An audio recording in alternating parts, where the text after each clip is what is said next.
Hello, all of my insert audience name here. Today, I bid you tidings to present to you my thoughts and full review of the latest and newest Fossil Fighters game that has come to the Nintendo Switch. As you're aware, we have been anticipating this game for a long time. It is well overdue. The last game was lackluster to say the least. It didn't leave a good taste in a lot of fans' mouths, myself included. And I'm very excited to see what they do with this newest installment after being dormant for so long. So without further ado, allow me to provide with you my complete opinion and full review of the latest Fossil Fighters game for Nintendo Switch, Pokemon Sword. Now at first, you might be thinking, that's a little weird, right? Why would they change the entire name of the franchise to something else? It's completely unrecognizable. To which I say, I don't know, they just did it. I guess they could just do that. I don't know. It's not really smart for brand recognition, but, you know, it's whatever. The box art looks very clean, I will say, so it's got a great first impression right there. As far as the actual game itself, it's a little more complicated. They end up changing a lot of stuff, even more so than Frontier did.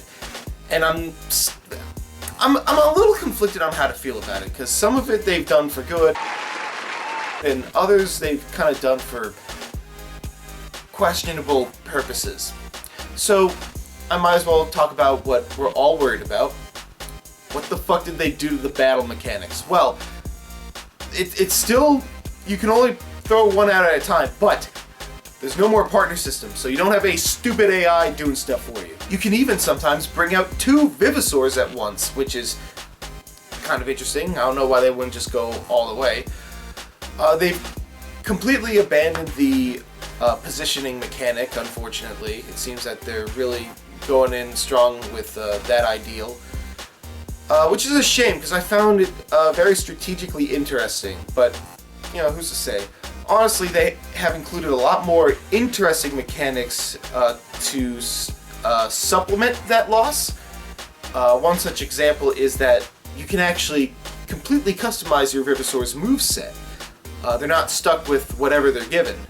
They actually have like completely unique things that you can interchange without ever having to. Basically, they have interchangeable moves. But they can't learn every single move. It's just like they can only learn some moves, but there are a lot of moves in this game. On top of that, there's also abilities, things that certain Vivisaurs are able to do that give them special treatments for certain conditions, as well as items that you can use to restore their health, increase their stats, basically, and so, they can even often hold items to gain special effects as well. They seem to be leaning into a more competitive side of the metagame, which I'm personally very thankful for. They didn't really seem to give a shit last time, so thankfully they actually bothered. But what's interesting to me in this game is that the Vivisaurs don't all seem like things that would be extinct. Now I know that since Champions they've just gravitated away from just dinosaurs in general all the way to anything that has been fossilized, period. And that's fine. I don't have anything against that.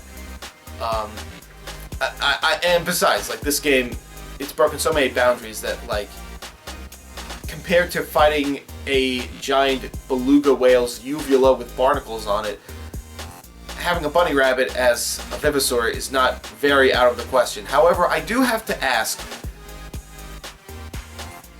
what made them want to make the designs of these Vivisaurs in this way? For some reason, everyone in the game calls them Pokemon. I don't know if that's somewhat of a retcon or whatever because of the new title. I don't know. You never really called yourself the Fossil Fighter, at least in game. So it's a little weird, but who knows? But what's interesting to me is that they've also completely removed the cleaning mechanic. Now, I don't know why they would do this. Maybe it's because of the lack of an extra screen to do so, but the game comes with a touchscreen. And even if that was not applicable, I'm sure they would have no problem with like a cursor for on-screen when it's not handheld or whatever. Or maybe it'll demand that you're in handheld when you're doing it. I can't see why that would be an issue, but regardless, they've completely removed that ability. And most of them could just be found in the wild, and you could just recruit them that way. You don't really clean them to get them. You just get the rogue ones out in the wild. I don't know what made them want to do that, but hey, it's an interesting mechanic. But really, the only fossils in the actual game are kind of weird. They don't really function exactly. They kind of do. You still mix and match them together to put them together to make dinosaurs, except they're interchangeable. Like, there's two different fossils that are upper halves, and two other fossils that are lower halves of the Vivosaur's body. So you can interchange them and you can get completely different species out of it. But and you hand it to someone else to do it for you. I don't know why they would do that, but whatever. It's interesting. I don't know how I'm supposed to feel about it, because like, these are the most Vivosaur-looking Vivosaurs in the game, but they also don't really look right. Like, I think the joke is that it's making fun of like the paleontology wars, which is fine. It's just the ambiguity of whether or not these are like real dinosaurs or not just keeps me up at night. But regardless, the designs are interesting, I'll give them that.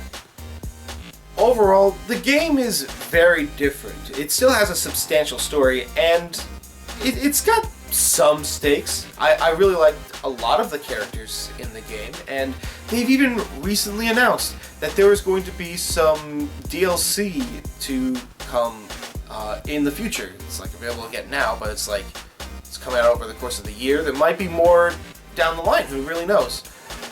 And I'm personally excited for it, because as much of a not Fossil Fighters experience I received, it wasn't necessarily bad. I didn't really have much expectations to begin with, so like anything competent just blew me away. And I've heard a lot of people say that they weren't a big fan of this, like they were like gatekeeping certain Vivosaurs from the game. I don't know what the issue with that is. Like, we never really got to bring the Vivosaurs from the first game over to Champions. You had to get them all on your own again. I don't understand what the issue is. Like, that's just the nature of the game. But, you know, who knows? Overall, Pokemon Sword is probably the best Fossil Fighters experience I could ever ask for on the Nintendo Switch in recent years. Who knows? Maybe if enough support gets thrown around, we might actually get a more faithful Fossil Fighters game. One that has the mechanics that we're all looking for. Not to say that what we have here is bad, just it's what I want. So yeah, if you're looking for a Fossil Fighters experience, I'd recommend giving it a try, seeing how you feel about it. The designs are ranging from like cutesy to like very cool looking. They got like 400 now. They really went above and beyond. I'll say that. So yeah, and they can evolve too. Some of them, like it's not just nibbles this time. It's just like, yeah. So yeah, guys, this game gets a personal recommendation from me. Highly recommended. If you do want a more traditional Fossil Fighters experience, I'll leave a link to a petition down below where if you sign your name, we can hopefully force Nintendo to make a game that we want as opposed to best we can get. Yeah, that's it. Fuck you if you expected a number. I don't do that shit.